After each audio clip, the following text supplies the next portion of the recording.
Estamos começando mais um episódio do Utopia Podcast. Aqui quem fala é Caio Paiva e hoje eu estou aqui com mais um entrevistado do nosso podcast. Eu vou conversar hoje com o Rodrigo Falques. Rodrigo Falques, que é meu amigo, parceiro aqui no contexto do curso SEI, coordenador da nossa pós-graduação em Tribunal do Júri, mais recentemente também, coordenador da nossa pós-graduação em Advocacia Criminal. Rodrigo Falques é advogado criminalista, doutor, pós-doutor, professor de universidades e também habilitado para atuar junto ao Tribunal Penal Internacional. Rodrigo, seja bem-vindo.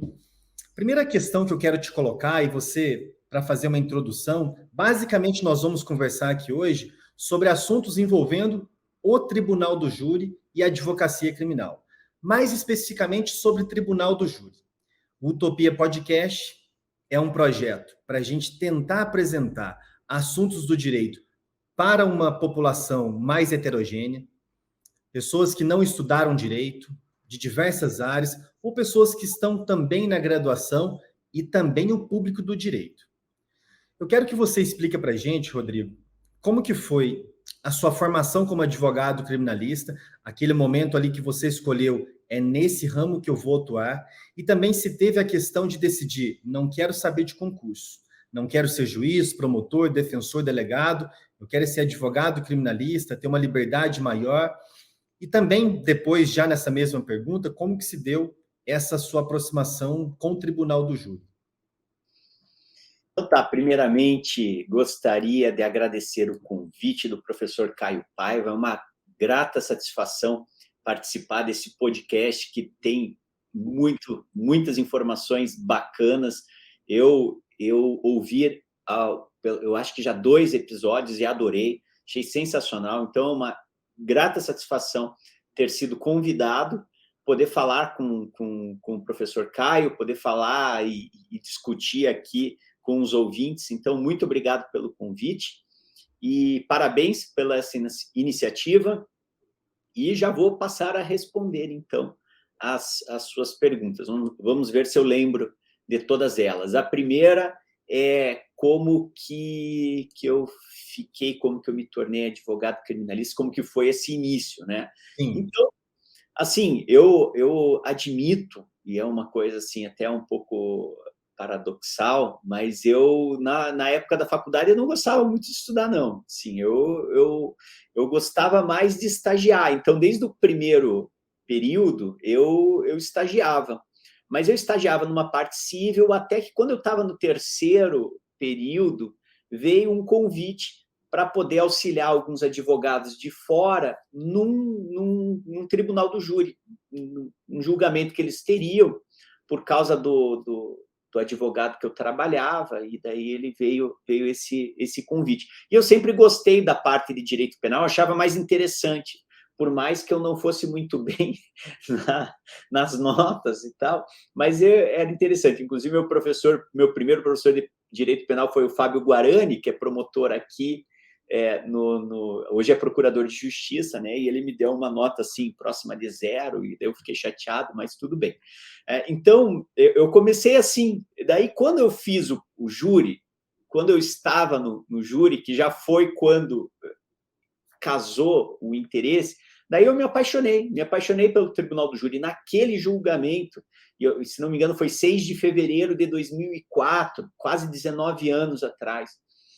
Eu realmente me apaixonei por ver, né, um julgamento que é de fato oral, que é imediato, que a decisão é tomada na hora.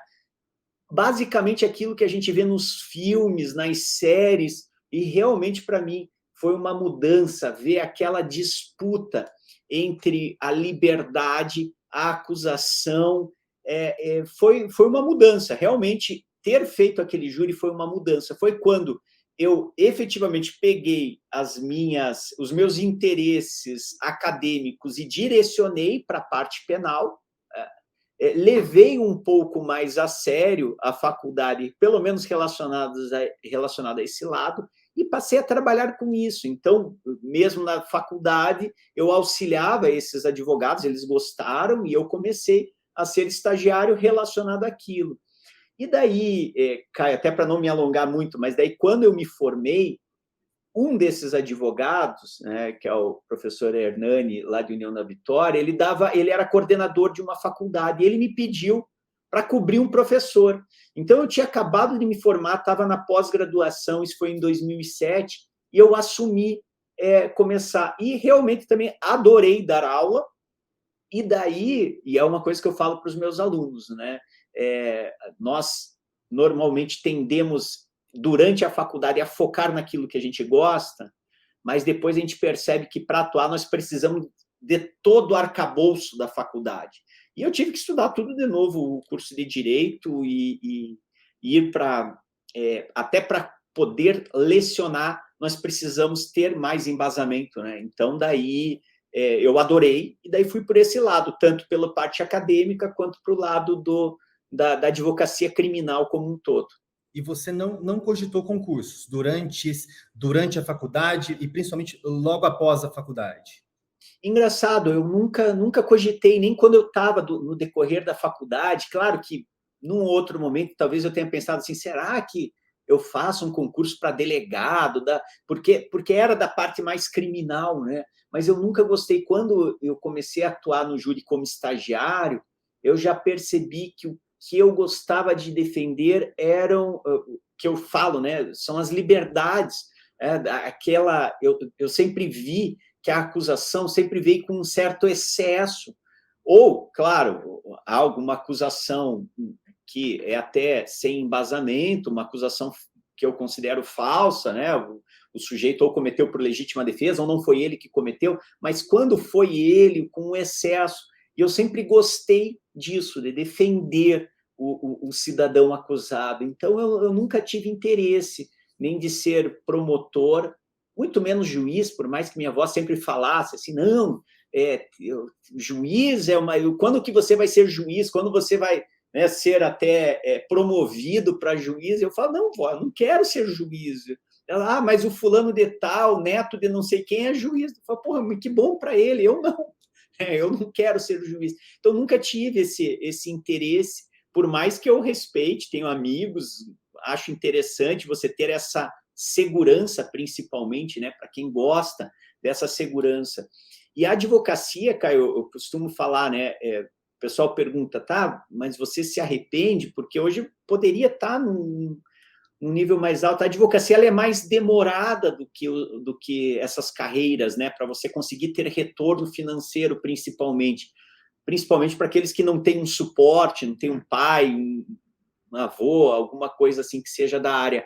Mas uma hora começa, né? Você começa a ter um retorno. Então, assim, eu nunca me arrependi e hoje também não faria nada diferente. Eu gosto da advocacia mesmo. E você citou uma expressão que é muito boa, que você gostava e gosta ainda de defender pessoas, de comparecer nos tribunais para defender pessoas. É isso que me entusiasmava tanto com a defensoria, que é entrar numa sala de audiência, a mesma coisa, a mesma questão como advogado criminalista, e entrar para defender uma pessoa. Nós estamos naquela sala de audiência, o advogado, o defensor público não julga, não investiga, não acusa, ele precisa defender a pessoa. E falando em defender pessoas, o público leigo, de um modo geral, tem muita dúvida em relação, nossa, como um advogado consegue ir, principalmente no tribunal do júri, que é a sua atuação principal, defender uma pessoa que, em tese ou verdadeiramente, matou outra pessoa. Te pergunto o seguinte, Rodrigo, na sua compreensão, você já tem, embora seja jovem, tem um longo tempo de atuação como advogado criminal, acho que já deu tempo para formar uma convicção a respeito do seguinte: para você existem causas indefensáveis? E também, no contexto dessa pergunta, você já recusou atuar em algum caso de júri? A recusa no sentido de, isso me choca. Não é uma recusa porque não gostava da pessoa, tinha qualquer tipo de antipatia, não deu certo, um acerto de honorários. É algo que você diz para você mesmo, isso eu não consigo fazer. E se teoricamente, se não aconteceu, se você, quando está refletindo com você mesmo, se existe alguma circunstância que eventualmente o réu ou a ré revele a você que te faça decidir não atuar? Ou não existe isso? Olha, pergunta profunda sua. Eu não sei se eu parei já para pensar sobre isso. É interessante, é um ponto.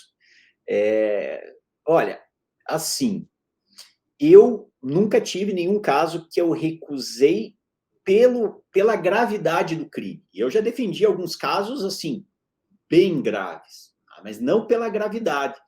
Porque o advogado, ele não defende, ou ele, vamos além, né? Quando ele defende, ele não está concordando, assentindo com o fato criminoso. Ele não acha aquele fato interessante, bonito, ou alguma coisa assim, algo. Não, nós defendemos realmente o direito de a pessoa ter um julgamento justo. Porque é isso, ao final, que faz com que nós tenhamos assim o prazer de defender. O prazer de defender é porque nós defendemos o direito daquela pessoa, nós defendemos a liberdade de uma forma mais ampla interpretada.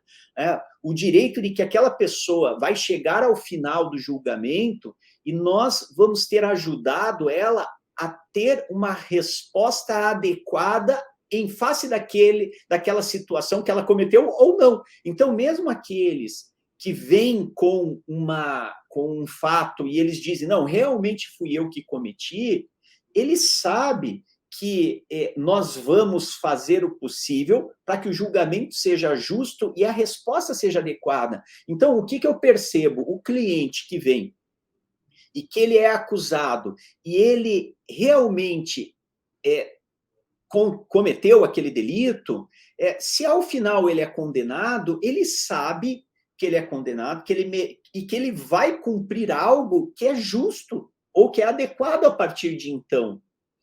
Agora, quando que isso não acontece? Quando ele recebe uma pena excessiva, ou quando tem alguma, vamos colocar aqui, né, sem juridiquês, né, alguma sacanagem no decorrer do processo, daí a pessoa, obviamente, que não vai concordar com a responsabilização que foi dada a ele.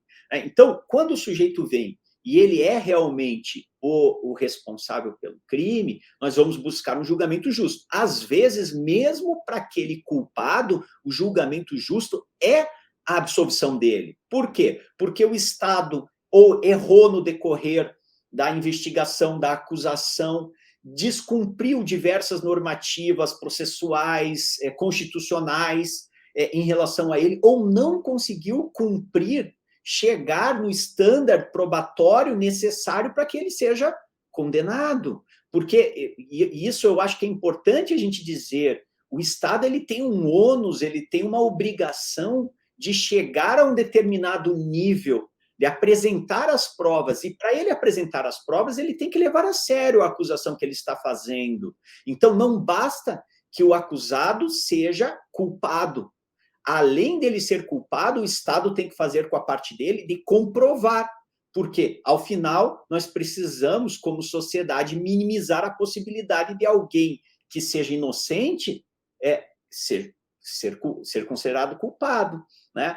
E, da mesma forma, que não tenha nenhum excesso. Então, é muito importante. Então, eu não tive nenhum caso assim que eu me neguei por isso. Claro que já aconteceu, como você falou, por incompatibilidade com o cliente. Já, o cliente, eu quero isso. Eu falo, olha, isso eu não faço. Eu atuo desta forma. Se você não quer lembrar de um exemplo, você conseguiria? Se não conseguir lembrar, é difícil. São tantos casos e talvez não venha, mas seria muito bom para quem está pensando em atuar no tribunal do júri, porque eu imagino que, de fato, alguns casos, não sei se esse seria um exemplo, me corrija se eu estiver enganado. Vamos imaginar um desses casos considerados os mais graves, alguns crimes mais bárbaros, em que muitas pessoas imaginam que o advogado criminalista no tribunal do júri somente vai lá para pedir absolução, e nem sempre é assim. Às vezes, como você muito bem colocou, é para defender a aplicação de uma pena proporcional ao fato. Seria um dos casos quando a autoria está totalmente identificada, filmagens de câmeras, interceptações telefônicas e outros contextos que você não se sente envolvido em sustentar uma absolvição por negativa de autoria? Seria um exemplo? esse poderia ser um exemplo, mas comigo, quando isso aconteceu, eu, com o cliente, expliquei para ele qual que era a consequência dessa versão dele e o que isso poderia gerar, né? Então, que poderia ser pior. Então, quando isso aconteceu, comigo, o cliente entendeu que a nossa versão, e isso também é algo primordial, o advogado que acha que vai criar versões e aquilo vai dar certo, assim, a possibilidade, claro que pode dar certo, até pode, mas quando você trabalha com algo mentiroso, com versões que não existem, isso te abre a possibilidade, te abrem fraquezas dentro da sua tese, dentro da sua estratégia, que podem levar a uma condenação extremamente alta. Então, isso é uma possibilidade? Para mim, aconteceu, por exemplo, da tese, uma única vez, e foi no começo da minha carreira, da tese que o acusado queria trazer, que eu não concordava por uma questão moral que ele queria, era como se fosse uma espécie de legítima defesa da honra. E isso não cabe mais. Hoje é considerado que não cabe, ok, mas nunca coube. A partir do momento em que você leva com seriedade a sua missão, a sua atuação, obviamente que você tem alguns limites éticos. E já aconteceu também de um cliente uma vez querer que fosse feita uma negociação daquelas mais diferentes, assim, que não são eticamente responsáveis nem aceitáveis, e eu não concordei, e não concordo, e de nenhuma forma, né? Então, assim, são poucas as situações. Por quê? Mais uma vez, eu defendo direitos, os direitos das pessoas. Se o sujeito cometeu, vai ter dois caminhos. Está devidamente comprovada? Vamos ver como que é um julgamento justo e uma pena adequada. Não a pena excessiva sempre prevista ou sempre as qualificadoras. E hoje em dia é muito comum, por mais que o homicídio, faticamente ali, você verifique que se trata de um homicídio simples, ele vem uma denúncia com 2, 3, 4 qualificadoras, que é um absurdo, que é até para a acusação tentar fazer um meio termo, uma jogada com os jurados. Isso eu considero lamentável. Agora, mesmo sendo ele, será que o Ministério Público cumpriu com o ônus? Daí a gente pode pedir absolvição mesmo para o culpado? Sim, podemos, porque nós temos uma responsabilidade com o processo penal democrático. E isso é um dos pontos em que o Estado tem que ter afastado a sua pretensão. Perfeito, Rodrigo. 2 pontos antes da gente prosseguir, que eu me lembrei enquanto você falava. Primeiro, sobre legítima defesa da honra. Quem está aqui acompanhando essa entrevista, volte um pouco mais nos episódios, que há um episódio recente. Todas as semanas nós temos uma entrevista, um caso comentado de jurisprudência e uma notícia comentada. Recentemente eu comentei aqui com vocês uma notícia de uma reportagem, salvo engano, do dia 8 de dezembro de 2022, da Folha de São Paulo, sobre um número alarmante e crescente de feminicídios no Brasil. E nesse episódio ainda fiz algumas conexões com a jurisprudência nacional e internacional, o que é um feminicídio, se é um crime autônomo, se é uma qualificadora do crime de homicídio. E me lembro ainda que ao final comentei uma fala, das inúmeras falas terríveis do quase ex-presidente Bolsonaro, quando ele disse, numa reunião com mulheres conservadoras em Novo Hamburgo, no Rio Grande do Sul, em que ele disse num tom de ironia: você, mulher que está numa situação de iminente violência, prefere sacar da bolsa a Lei Maria da Penha ou uma pistola, né? Mas é só para lembrar desse caso. E um outro ponto muito importante que o Rodrigo colocou, no sentido de que a advocacia criminal, também a defensoria, defende direitos. Para quem não é do direito, e principalmente para quem é do direito. Todos vocês que são do direito já ouviram a expressão que o Ministério Público, no processo penal, é um fiscal da lei. E isso dá ao Ministério Público uma aparência e um ar de imparcialidade. E se o Ministério Público é imparcial, nós definitivamente não precisamos de um juiz. Se quem oferece a acusação é imparcial, é porque ele está correto. O Ministério Público não é imparcial. É uma parte do processo penal. E o que o Rodrigo coloca, a partir de uma visão prática do processo penal, Rodrigo, quem é o fiscal da lei no processo penal é o advogado. é o defensor público, que justamente controla esses excessos da acusação. É a advocacia criminal que luta para observar as regras do jogo, para que não ocorram nulidades. E não o suposto fiscal da lei, que a todo momento quer relativizar nulidades e fazer um código de processo penal muito relativo. Para a gente prosseguir, tratando agora de alguns casos reais que você atuou, recentemente... Desculpa te interromper, se me permite, né? Eu também, você falou 2 pontos, e eu só quero esclarecer. Não quer dizer que eu concorde, por exemplo, integralmente com a decisão do STF sobre a questão da legítima defesa da honra. Tá? Aliás, eu tenho diversos artigos escritos sobre isso que causam algumas dificuldades práticas, essas questões. Tá? Então, eu sugiro, inclusive, que digitem lá no Conjuro, Rodrigo Faux, legítima defesa da honra, está lá o meu posicionamento, por mais que seja uma tese absolutamente desassociada com a realidade social, com a igualdade de gênero, com os direitos humanos, etc. Né? E eu jamais defenderia, deixar claro. Né?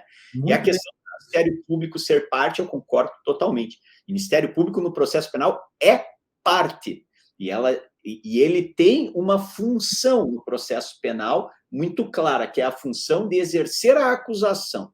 E esse papo de ser imparcial não é nada mais do que, como eu falei, um papo. E justamente utilizado muito no tribunal do júri para poder convencer. É um argumento de autoridade para tentar convencer os jurados de que a acusação está correta. Mas não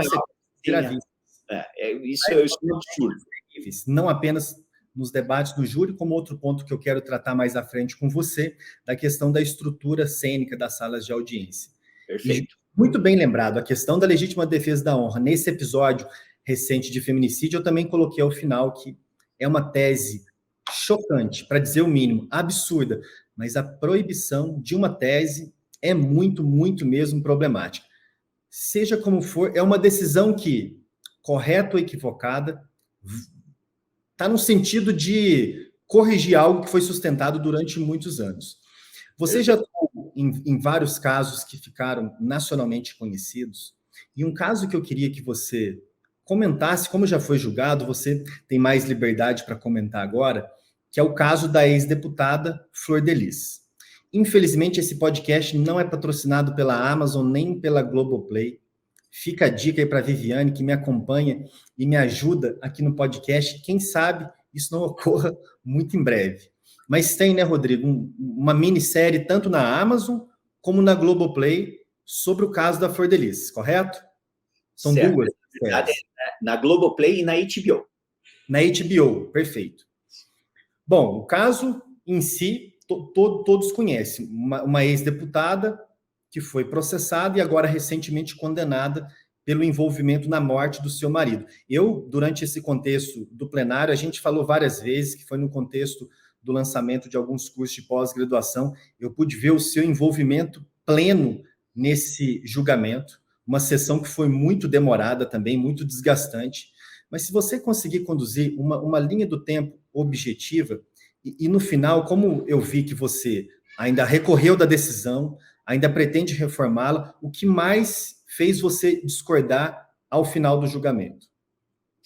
E é um dos julgamentos, né, Rodrigo, que para quem acompanha, vê o quanto a posição do advogado criminalista, ela é francamente antimajoritária. É todo um contexto social em torno de um caso midiático que já espera naturalmente pela condenação. Perfeito, Caio. E essa foi a nossa maior dificuldade, obviamente, né? A maior dificuldade foi o pré-julgamento envolvido nesta questão. Antes, eu queria só, sobre isso que você falou, lembrar que o da Globoplay, eles inclusive fizeram um episódio extra só sobre o julgamento, o da Globoplay. O da HBO fala sobre o caso. No final, ele coloca ali os últimos 5 minutos dizendo qual foi a consequência. Então, assim, o interessante para nós do direito, eu acho que é o da Globoplay, o último episódio, porque ele mostra mais ou menos como que foi o júri que aconteceu. Mas, de qualquer forma, assim, porque você citou ali, né, o envolvimento do advogado, e eu falar o porquê que esse caso, especialmente, ele foi muito extenuante, porque a preparação foi muito longa. E por que a preparação foi muito longa? Porque este caso em específico, até pelo envolvimento massivo da mídia, ele foi um caso que chamou muita atenção. E por ter chamado muita atenção, a investigação, o processo, e por conta da história toda envolvida, ele foi muito grande. E foi muito grande, e isso refletiu no tamanho do processo. Um processo principal que tinha mais de 40 mil páginas, processos secundários que estavam envolvidos ali no mesmo contexto, com 20, 30 mil páginas. Então, imaginem só para ler o processo, para você poder fazer o julgamento. É uma coisa, assim, absurda. Documentos. Nós tínhamos milhares e milhares de documentos que levou por uma equipe somente para catalogar esses documentos, mais de um ano, foi 1 ano e 1 mês, 1 ano e 2 meses de catalogação de documentos, ou seja, 8 horas por dia de catalogação de documentos, análise de celulares, apreendidos mais de 100 vídeos. Então, assim, eu precisei de uma equipe, a minha equipe tinha 8 advogados para isso, e muitos meses para você conseguir. Por quê? Daí a gente chega no júri, né? Por quê? Porque no júri é uma situação que qualquer documento que é aberto, que é mostrado aos jurados, você tem que ter conhecimento de forma imediata. E como é que num processo desta magnitude você tem? Por intermédio de uma equipe muito grande, que uma equipe que vai poder, na hora que está sendo falado de uma situação, outra situação, vai poder buscar aquele documento, vai saber qual é a importância dele, vai poder, principalmente, encontrar situações dentro do processo para você fazer o confronto com a prova acusatória.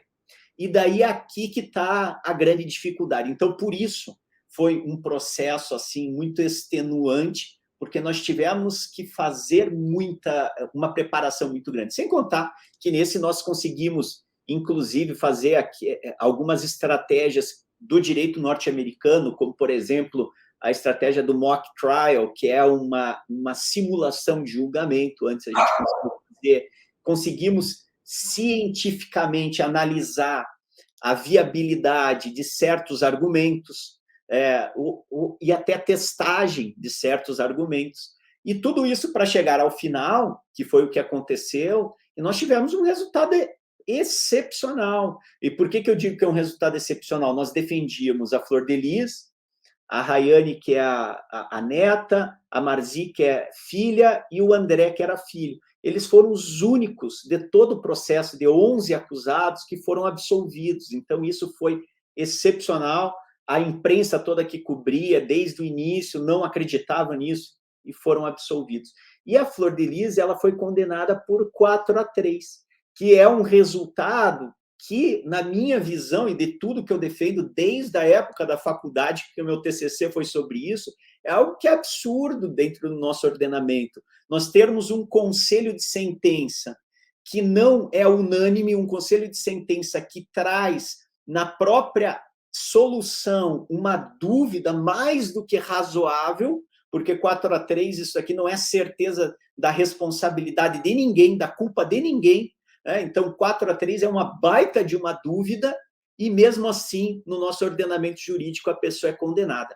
Claro, em relação à pena que ela recebeu, isso aí a gente já esperava, obviamente, que a pena ia refletir todo o justiçamento que se queria, toda a vingança desejada pela opinião pública, pela imprensa. Você falou que ficou 4-3, e no dia ainda teve, eu não sabia disso, teve essa emoção a mais, então, quando foi revelando cada cédula, não foi, revelou as 4, encerrou, 4 votos favoráveis, deu para revelar as 7? Deu para revelar as 7. Em relação ao homicídio na tentativa, foram 6, 4-2, mas eu sabia, até porque depois nós conversamos com os jurados, né, eram bem claros, nós tínhamos 3 votos em relação a isso. Então, foi 4-3, foi na emoção mesmo.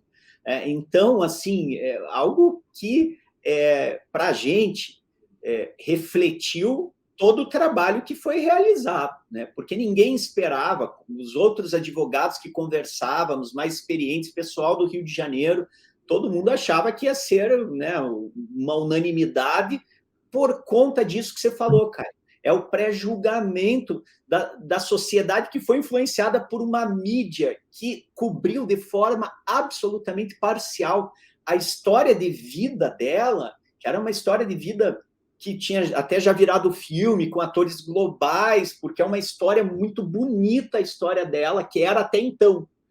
A partir do momento que teve o homicídio, a história dela foi ressignificada, foi totalmente reestruturada. Ela passou de uma pessoa símbolo do altruísmo para imediatamente uma pessoa que saíram livros sobre isso, demonizada. Hoje em dia ela é considerada o capeta em pessoa. Né? E por quê?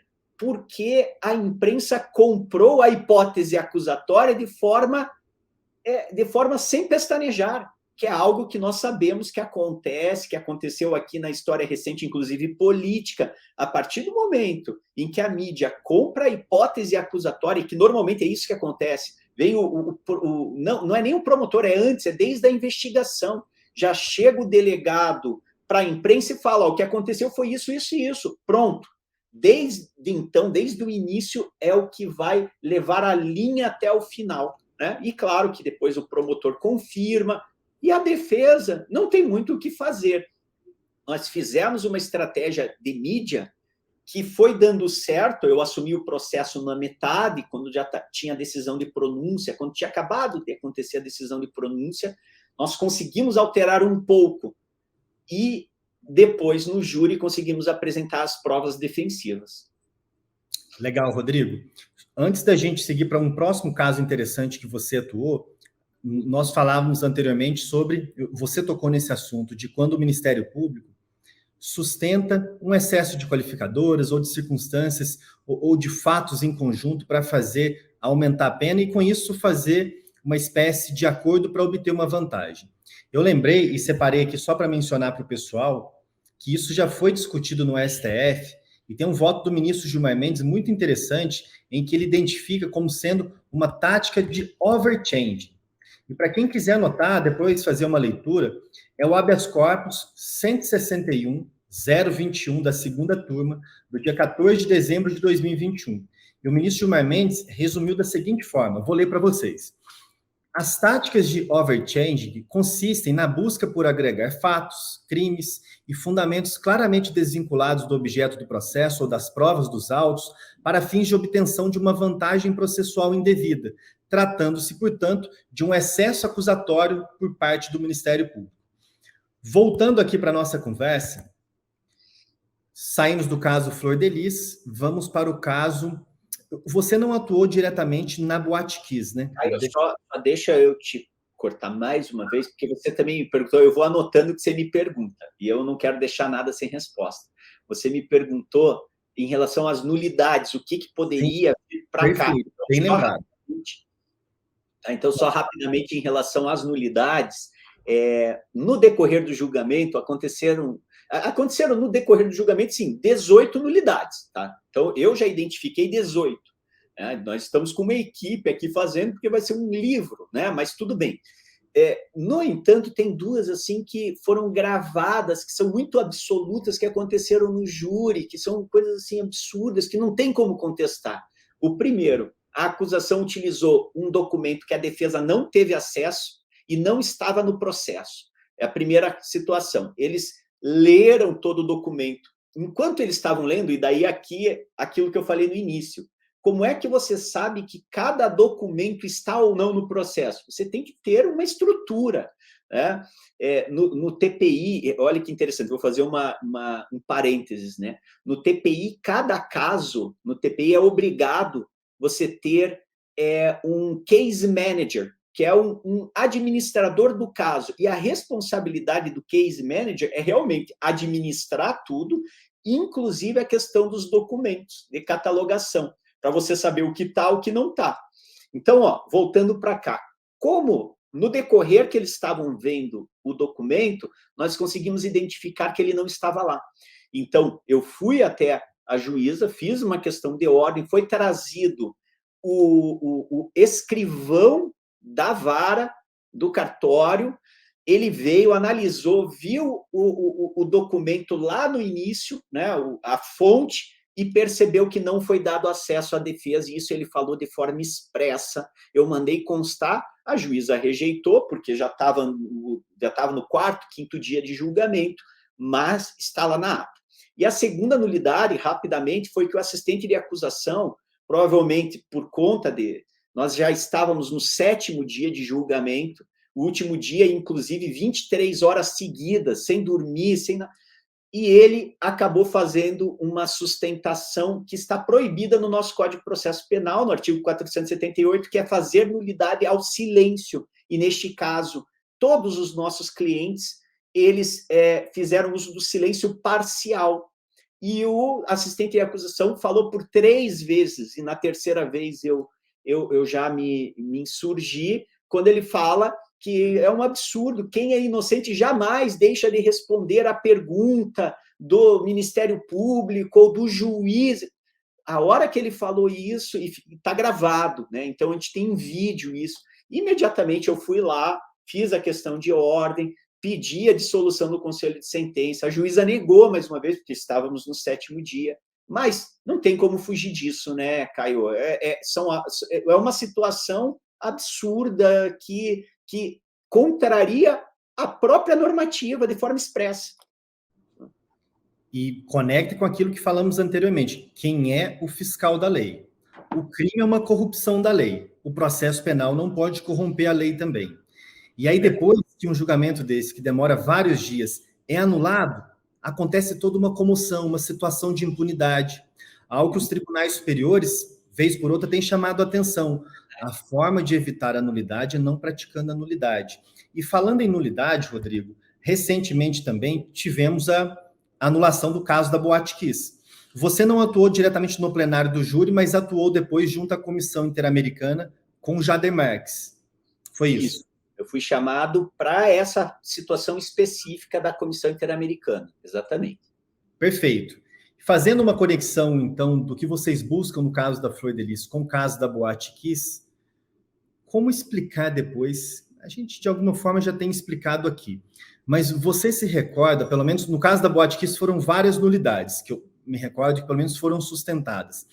Você se recorda de quais eram as mais evidentes que o público geral consegue assimilar?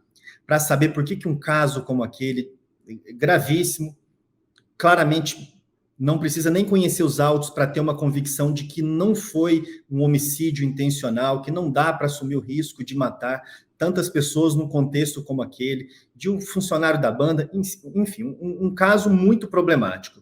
Mas tem alguma ou algumas nulidades que você se recorda e que dá para dizer, olha, você que não é do direito, isso aqui não dá para tolerar mesmo. Foi correto anular o julgamento.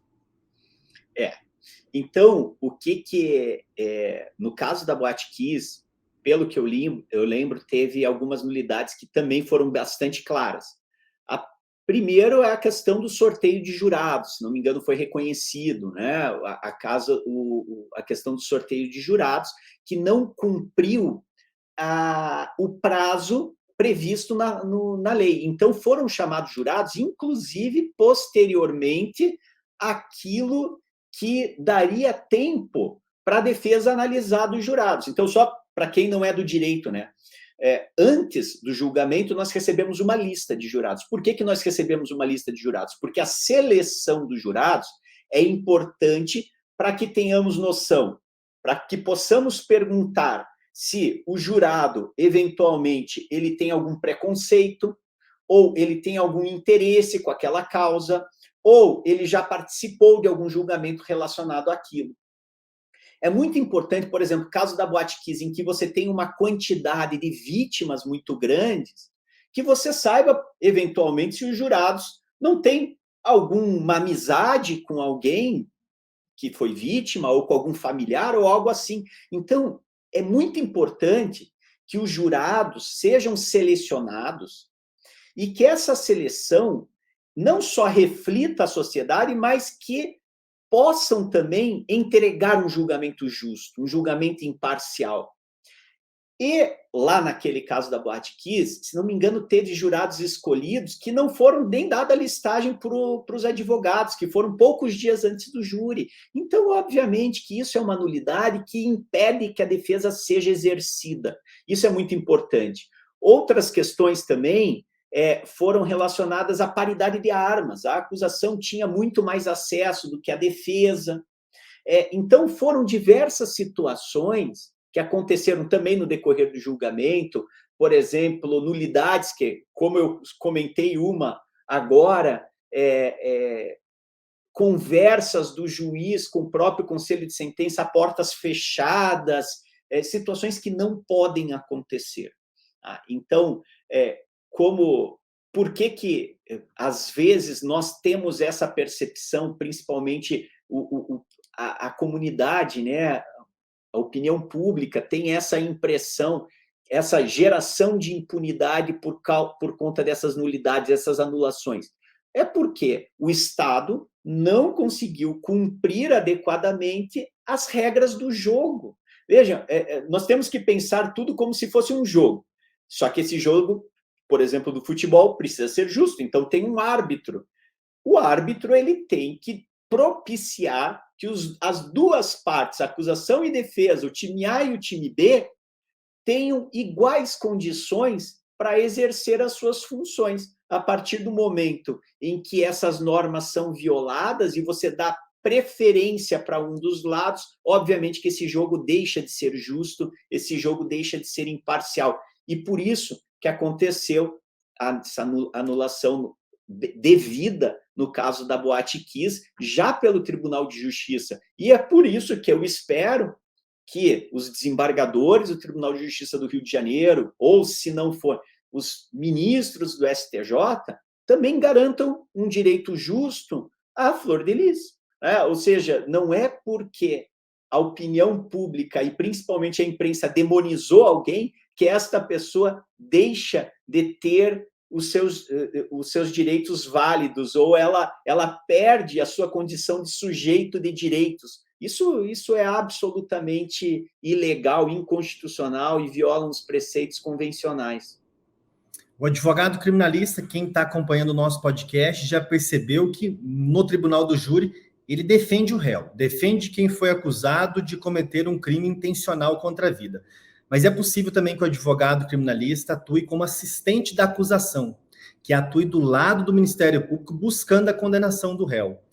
Você já atuou como assistente de acusação? E o que você pensa dessa figura no contexto da advocacia criminal?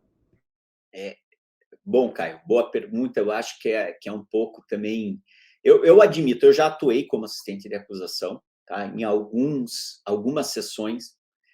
Não me sinto tão confortável, admito, mas e bem lembrado, quando você me perguntou de casos que eu já rejeitei diversos para ser assistente de acusação. O primeiro pressuposto, pelo menos para mim, e sei que para muitos advogados é desta forma, é nós analisarmos o caso e termos plena convicção da responsabilidade daquele outro sujeito. Mas a gente tem que lembrar que o assistente de acusação ele representa a família. E a família, é válido que a família busque a responsabilização daquele que eventualmente tirou a vida do seu ente querido. Veja, e até eu acho interessante por um lado, porque a partir do momento em que o Estado proíbe a vingança privada, ele de alguma forma, é interessante que ele permita que a própria família que se sentiu violada, ela participe de alguma forma. Então, assim, nós temos diversos lados para lidar com isso. Eu, particularmente, assistente de acusação, já atuei quando eu entendi que tinha responsabilidade plena, mas a atuação do assistente de acusação é uma atuação complementar. Apenas complementar. O maior trabalho tem que ser pelo Estado, quem tem que trazer as provas tem que ser o Estado, da mesma forma, mas, obviamente, que se o Estado não agir de maneira adequada, o assistente de acusação também ele vai ter que dar o seu suporte em relação a isso. Então, depende muito do que a família quer, qual é o momento em que você assume, se é apenas para o júri ou desde o início, mas é algo que eu admito que eu me sinto um pouco desconfortável, então, para suprir esse desconforto, eu primeiro analiso e vejo se realmente há, sem sombra de dúvidas, o sujeito é o responsável e ele merece ser responsabilizado por aquele ato. Você disse anteriormente, Rodrigo, que a Flor de Lis foi condenada por 4-3. Se isso fosse um filme americano, raramente as pessoas conseguiriam, ou americano ou de outros países, conseguiria assistir uma cena final como essa, de alguém sendo condenado por 4-3. Eu gostaria que você explicasse aqui para quem acompanha o nosso podcast sobre essa formatação do júri brasileiro, da possibilidade de condenação sem ser por unanimidade. Se é um modelo que você tem simpatia, se você considera que esse deveria ser o modelo também no Brasil. Existem muitos filmes de julgamento e a maioria dos filmes de julgamento tem várias cenas dos jurados conversando entre si e buscando um consenso, buscando uma unanimidade em torno da decisão. Certo. Para responder essa pergunta, primeiro eu vou deixar claro o seguinte: eu sou um defensor do tribunal do júri, mas defensor juridicamente falando. Eu acho que quando a gente fala assim, eu sou apaixonado e que eu gosto muito mesmo, talvez a gente perca um pouco a parte técnica e tente defender por outros mecanismos. Eu acho que o júri é o melhor modelo que existe de julgamento. Na minha concepção, eu prefiro ser julgado por pessoas da própria comunidade do que por juízes togados, em que também estão à mercê de influências externas, deixar claro, da opinião pública, da imprensa, também estão. Tá? Só que eles conseguem, de alguma forma, se eles quiserem, até porque são muito inteligentes, eles conseguem, se eles precisarem, fundamentar da forma que eles bem entenderem para a solução A ou para a solução B. Tá? Eu acho que o júri, que é tomar a decisão perante as provas que foram apresentadas diante de si, de forma imediata, com a participação da acusação e da defesa, naquele momento, é o melhor sistema. Tá? Não existe outro sistema melhor. Mas nós temos alguns problemas no nosso modelo brasileiro. Considero que um dos maiores problemas realmente é esse: você ter decisões individuais e decisões que possam, e vereditos que possam ser tomados por maioria simples de voto, é uma temeridade muito grande, porque você viabiliza de que mesmo que a acusação não tenha conseguido provar além da dúvida razoável, de forma absoluta, não tenha conseguido chegar naquelas provas que realmente fazem com que os jurados não tenham outro caminho para seguir, mesmo assim, esses acusados podem ser condenados. E isso é uma temeridade muito grande, porque você amplia a possibilidade de acontecer algum erro judiciário. E isso é muito grave. Isso fere de morte a democracia, um Estado democrático. Então, o que eu considero? Eu defendo que deve haver uma deliberação antes, tá? Vai ter uma reforma do Código de Processo Penal provavelmente nos próximos anos. Na verdade, ele está à discussão há muitos anos, mas vamos ser otimistas que no ano que vem as discussões voltem. Eu acredito que deve haver uma deliberação, deve haver uma ampliação no número de jurados. Não existem outros países que têm um número tão restrito de jurados como no Brasil, que são 7.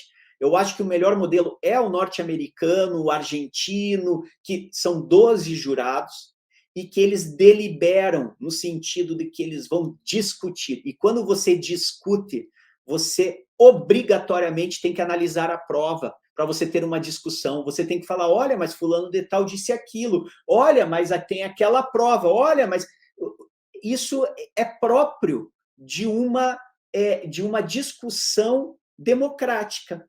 E daí você tem uma decisão unânime, porque a unanimidade, ou esse consenso entre os jurados, traz uma certeza, uma legitimidade para a decisão de que não foi uma decisão qualquer, não, é uma decisão segura. Então, comunidade, sociedade envolvida, saibam que essa decisão ela foi tomada de forma válida, é uma decisão forte.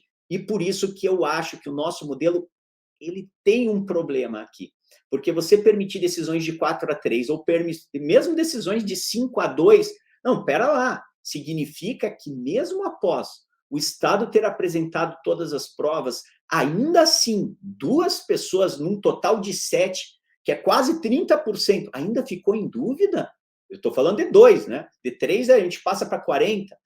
Então, este modelo nosso, ele precisa ser aprimorado. Claro, já, inclusive, num dos meus livros eu trago que, quem sabe, pelo menos aumentando em 1 o número de jurados, indo para 8, você inviabiliza daí, você viabiliza talvez um indúbio pro réu quando você tem um 4-4, já seria melhor do que o modelo que nós temos hoje? Sim, já seria. Isso já foi proposto anteriormente.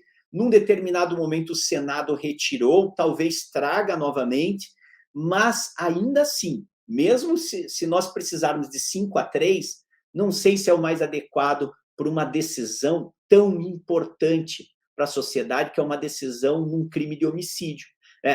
E por último, Caio, só para te devolver a palavra, eu sei que eu já estou há bastante tempo falando sobre isso, mas veja, nós tivemos recentemente a Suprema Corte norte-americana discutindo isso, se não me engano, no ano de 2020, em que eles decidem que tem 2 estados norte-americanos que permitem a condenação por 11-1 e por 10-2.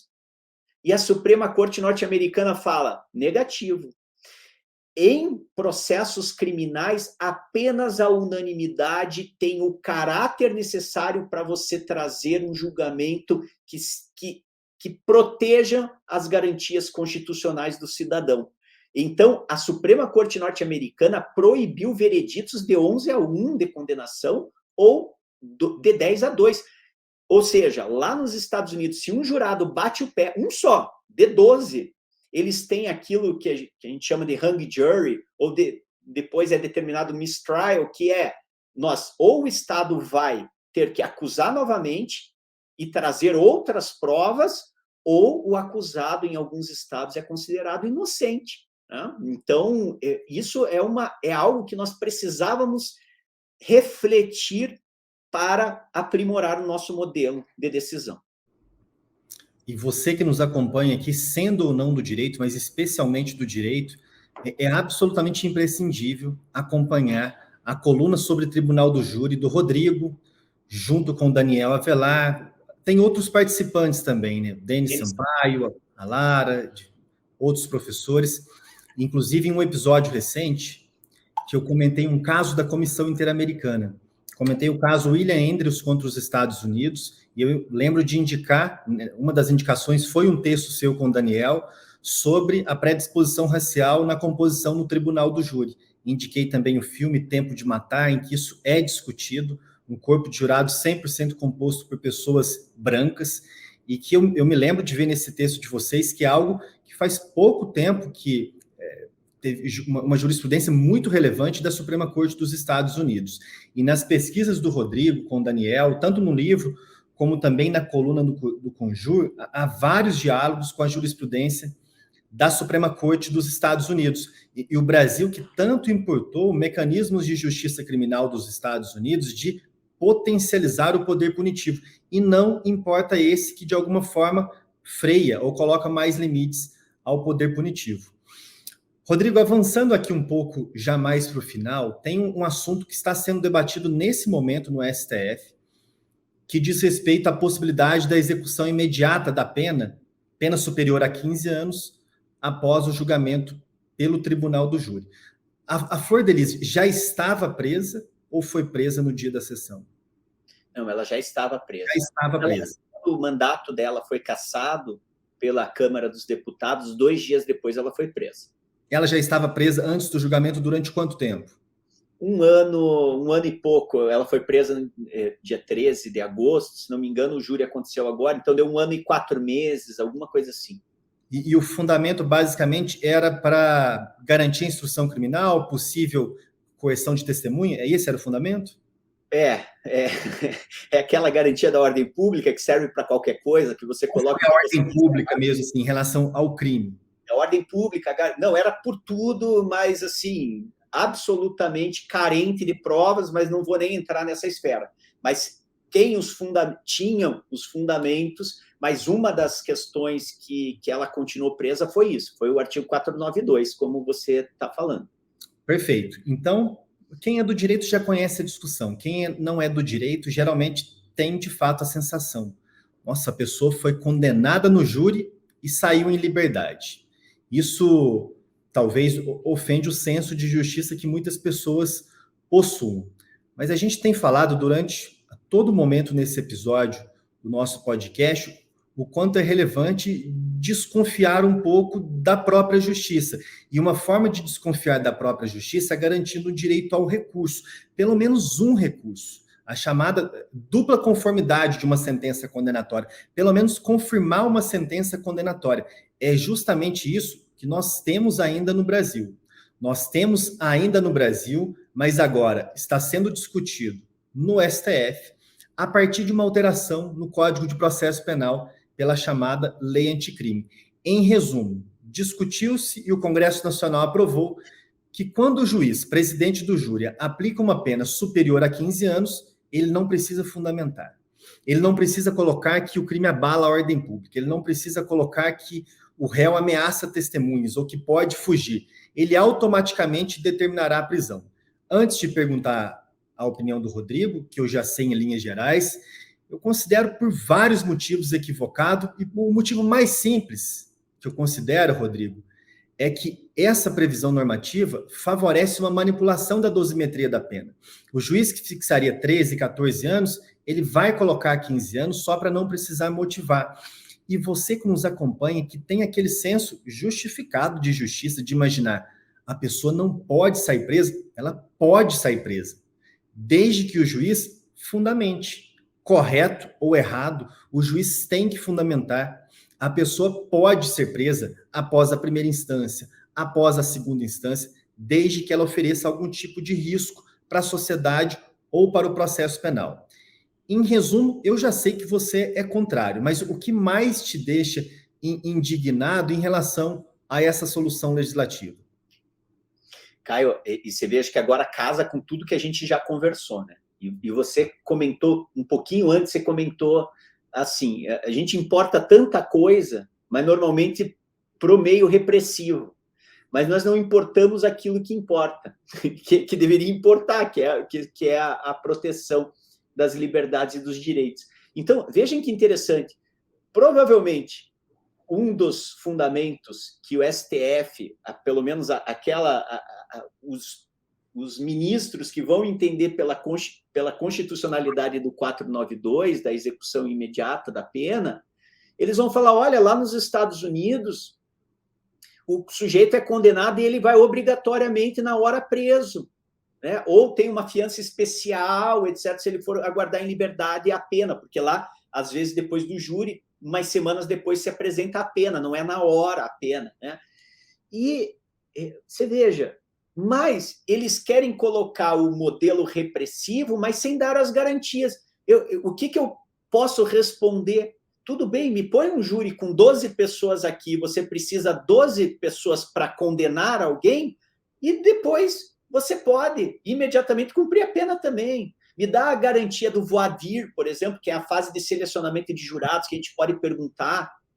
Me dê todas as garantias que nós temos no júri norte-americano e você consegue também, então, a execução imediata da pena. O problema é que nós temos um modelo fragilizado em garantias e ainda assim não se quer fazer o que você acabou de dizer, a confirmação num duplo grau de jurisdição, o que é um absurdo. Então, assim, coincidentemente, isso que você está falando, essa última pergunta, é o assunto da nossa coluna de amanhã, do Tribunal do Júri e do Conjur, né, do dia 17 de dezembro. e que nós vamos, junto com a Gina Muniz, que também é uma defensora pública de Pernambuco, falar um pouquinho sobre isso. Mas veja, para mim, é uma situação, o principal ponto que me causa desconforto, vou falar, primeiro é o seguinte, eles justificam essa possibilidade na soberania dos vereditos. Mas a soberania dos vereditos, ele está lá no artigo 5º da Constituição Federal, ele é uma garantia constitucional do cidadão. Como que você pega uma garantia constitucional do cidadão acusado e interpreta essa garantia contra o próprio acusado? É algo assim que eu não consigo entender, né? Porque por mais que eles façam esforços interpretativos, hermenêuticos para isso, é um absurdo você interpretar a soberania dos vereditos sob o viés de restringir o direito do acusado. É uma garantia constitucional. Isso me causa um grande desconforto. Causa um grande desconforto também a questão da presunção de inocência. Se até pouco tempo atrás estávamos discutindo, o Supremo chegou na coerente decisão de que presunção de inocência significa possibilitar a prisão do sujeito apenas após o trânsito em julgado, qual que era a outra opção? A outra opção era após a condenação em segunda instância. E tribunal do júri, nós estamos na primeira instância. Então, isso é uma coisa assim absurda, porque antes nem sequer era discutido sobre isso. Ou é após a segunda instância, a execução da pena, ou é após o trânsito em julgado, que é o que diz a nossa Constituição de forma expressa. Mas você possibilitar que alguém seja levado à prisão após uma decisão num júri que pode ser anulado, e nós temos muitos júris com nulidades, muitos júris que têm o CPP violado no decorrer do julgamento e que será necessário fazer um novo julgamento, e veja aí o caso da Boate Kiss, por exemplo, em que os acusados ficaram presos e depois foi anulado. Esse tempo não volta, isso é um absurdo. Então, são várias situações que me chamam a atenção, que me incomodam. Sabemos que essa lei anticrime, esse dispositivo foi uma negociação, porque senão ia cair não sei o quê. Mas é um absurdo. O Supremo tinha que ter a coragem de entender isso, mas nós sabemos que alguns ministros, infelizmente, não gostam do Tribunal do Júri, são detratores do Tribunal do Júri, inclusive defendem abertamente a extinção do Tribunal do Júri, o que é algo, inclusive, inconstitucional, porque o Tribunal do Júri é uma cláusula pétrea da Constituição. Então, infelizmente, nós temos essa realidade, e o que nós podemos fazer? Desenvolver esses estudos jurídicos, colaborar desta forma para mostrar que essa antecipação é absolutamente indevida, absolutamente indevida. E como você bem falou, não quer dizer que uma pessoa não possa ser presa. Ela será presa se estiverem presentes os requisitos da prisão preventiva. Ponto. Agora, a prisão pena, ela tem que ser após o trânsito em julgado de sentença penal condenatória, como diz a nossa Constituição Federal, e não há discussão em relação a isso. O último assunto que eu separei para a gente conversar, rapidamente, diz respeito à concepção cênica da sala de audiência, principalmente no plenário do Tribunal do Júri. Recentemente, o Supremo Tribunal Federal decidiu mais uma vez que é constitucional, que não viola a Constituição o Ministério Público tomar assento ao lado do juiz. É um assunto que, desde a minha primeira audiência como defensor público federal, já me indignava bastante. Principalmente, Rodrigo, quando eu entrava na sala de audiência, ainda estava somente o escrevente, eu junto com a pessoa que eu estava defendendo. Em determinado momento, entrava pela mesma sala de um local mais reservado da sala, o Ministério Público, e logo na sequência o juiz. Aquilo me chocava porque parecia que era toda uma brincadeira. Parecia que era uma brincadeira de péssimo gosto, que não se preocupava nem de dar uma aparência de imparcialidade. E no Tribunal do Júri, isso fica muito mais elevado. Para quem não é do direito, quem é do direito com certeza já viu algumas audiências e sabe que em quase todas as salas dos tribunais no Brasil, o Ministério Público tem um local de assento ao lado do juiz. Em alguns locais ainda, num plano superior. Ele fica superior à defesa e ao lado do juiz. Isso no tribunal do júri, o jurado, que é uma pessoa leiga, um professor, uma cozinheira, uma enfermeira, enfim. Eles chegam no tribunal do júri, identificam o advogado do lado de uma pessoa acusada de cometer um crime, a sua mente, de alguma forma, já mistura criminoso com advogado, em determinado momento pensa que o advogado é uma extensão do ato criminoso, e depois ele olha para o Ministério Público, está o Ministério Público sentado à direita do Deus Pai Todo-Poderoso, como se o Ministério Público ali também se confundisse com a magistratura. Antes de te pedir um comentário sobre essa questão, eu vou deixar aqui nesse episódio do nosso podcast um desafio. A primeira pessoa que mandar no meu e-mail profsei.caiopaiva@gmail.com um print, uma foto de um filme que não seja um filme brasileiro, qualquer filme de qualquer país de julgamento, que o Ministério Público esteja ao lado do juiz, vai ganhar uma bolsa de pós-graduação do SEI. Pode escolher qual será a pós-graduação. Encontrou um filme que o Ministério Público está sentado do lado do juiz, filme de julgamento estrangeiro, vai ganhar uma bolsa do SEI. Isso porque imagino que isso não existe em nenhum lugar do mundo, ou pelo menos em quase nenhum lugar do mundo. Não é isso? Olha, nós fizemos um levantamento e nós não encontramos desta forma, né? Claro que tem alguns modelos que são inquisitoriais, e o Brasil, ele tem um modelo, ele adota um modelo inquisitorial desde a década de 40, porque o nosso Código de Processo Penal é da década de 40, é inspirado no modelo fascista italiano, e disso que vem, né? O Ministério Público, junto com o juiz, ele demonstra todo esse modelo inquisitorial, em que não é um modelo adversarial, não é um modelo acusatório, é um modelo em que o Ministério Público está junto com o juiz. Isso é um verdadeiro absurdo, e eu não entra na minha cabeça como o Supremo Tribunal Federal pode até reconhecer a constitucionalidade daquilo, pode até reconhecer que, por exemplo, em direito de família ou no direito ambiental, o Ministério Público tem um poder ou tem um lugar de fala diferenciado, e realmente tem, e tem uma importância muito grande, mas no processo penal ele é parte. E veja, eu já publiquei um artigo sobre isso, em que nós encontramos um artigo empírico, científico, norte-americano, que faz a análise da simbologia e do lugar da arquitetura em plenário e o que isso implica para os jurados. Então, olha o que eu vou falar, cientificamente, não é só um achismo nosso, isso impacta o jurado, não.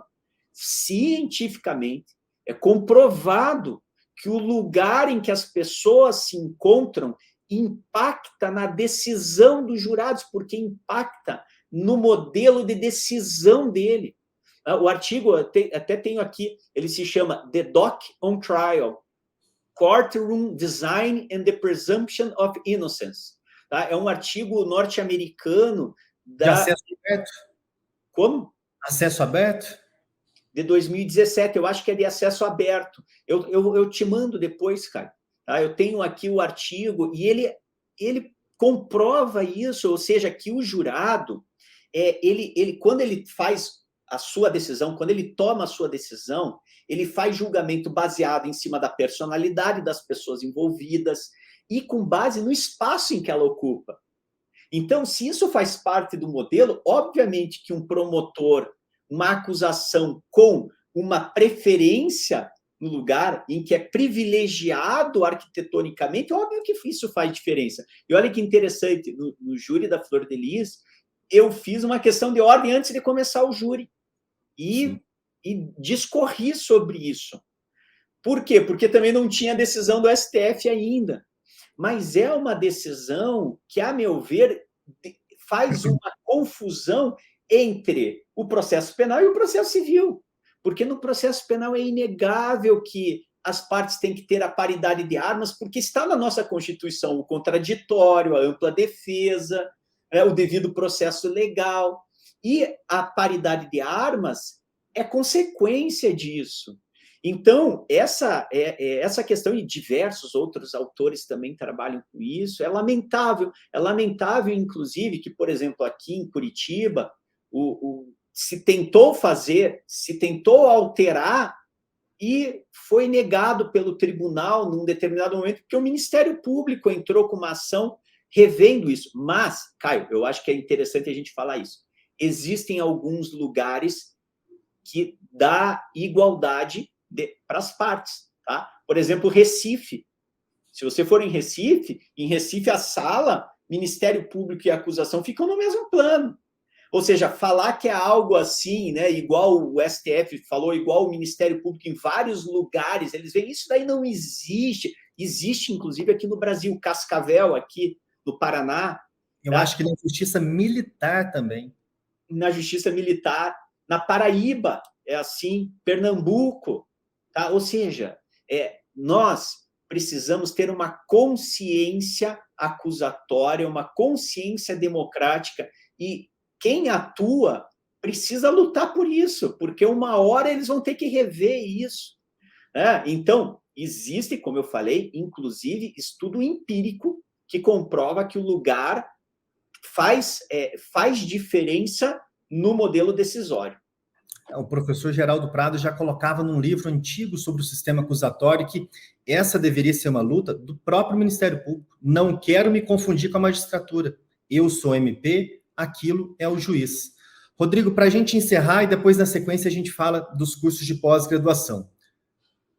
Qual é a sua utopia?